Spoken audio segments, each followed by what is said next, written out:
ప్రధాని నరేంద్ర మోదీ చిలకలూరిపేట ప్రజాగణం సభ సాక్షిగా జనసేన తెలుగుదేశం పార్టీ కేడర్కి షాక్ ఇచ్చారా? చంద్రబాబు ప్లాన్ బెడ్స్ కొట్టనుందా? బీజేపీ అధినాయకత్వం తెర వెనుక రాజకీయాలకు శ్రీకారం చుట్టిందా? రాష్ట్రంలో తెలుగుదేశం పార్టీని మడతపెట్టేయడానికి ఈ ప్లాన్ చేస్తున్నారా అంటే రాజకీయ విశ్లేషకులు అవుననే అంటున్నారు.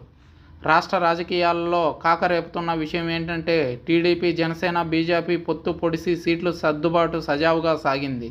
కొన్ని చోట్ల అసమ్మతి రాగాలు ఊపందుకున్నా వాటన్నింటినీ చంద్రబాబు సరిదిద్ది మంటలను చల్లార్చి సీట్లు కేటాయించారు. ముఖ్యంగా బీజేపీకి 10 స్థానాలు కేటాయించడం అనంటే ఆంధ్ర రాష్ట్రంలో ఆషామాషా వ్యవహారం కాదు. దానికి తోడు 6 ఎంపీ సీట్లను ఇవ్వడం అంటే బీజేపీ తెలుగుదేశం ఓటమిని ఒప్పుకున్నట్టే అయ్యింది. ప్రధాని నరేంద్ర మోదీ వచ్చిన ప్రజాగళం సభ గ్రాండ్ సక్సెస్ అయిందని ఆ పార్టీ నేతలు చెప్పుకుంటున్నా రాజకీయ విశ్లేషకులు మాత్రం మోదీ తెర వెనుక రాజకీయానికి శ్రీకారం చుట్టారేమో. చంద్రబాబు, పవన్ కళ్యాణ్ ఇద్దరికీ దెబ్బేసే ప్రయత్నం చేస్తున్నట్టుగా చెబుతున్నారు. నరేంద్ర మోడీ, చంద్రబాబు, పవన్ కళ్యాణ్ 3 పార్టీల నేతలను ఒకే వేదికపై చూసిన అభిమానులు నూతనోత్సాహాన్ని పొందారు. అయితే సభ తర్వాత టీడీపీ కార్యకర్తల్లో ఆ ఉత్సాహం కనపడడం లేదు.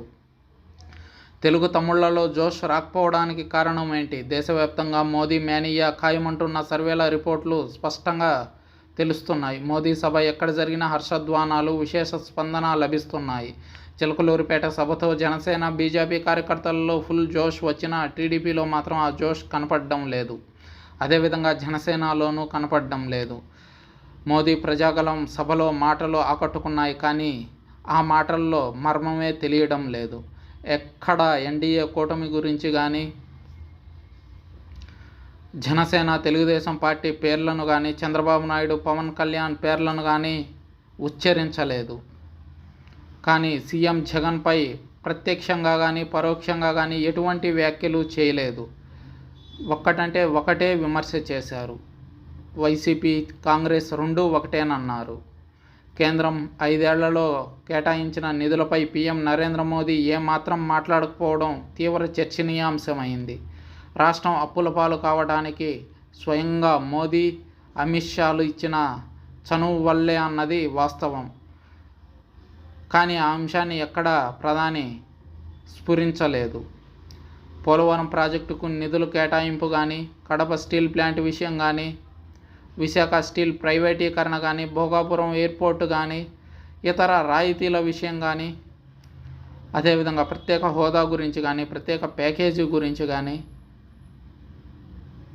మాట వరుసకైనా మోడీ చెప్పుకోలేదు.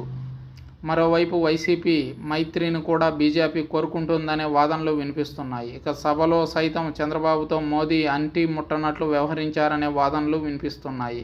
చంద్రబాబు మాత్రం మోదీని పొగడ్తలతో ముంచెత్తారు. అదేవిధంగా పవన్ కళ్యాణ్ సైతం మోడీని నవయుగ కృష్ణుడిగా అభివర్ణించారు.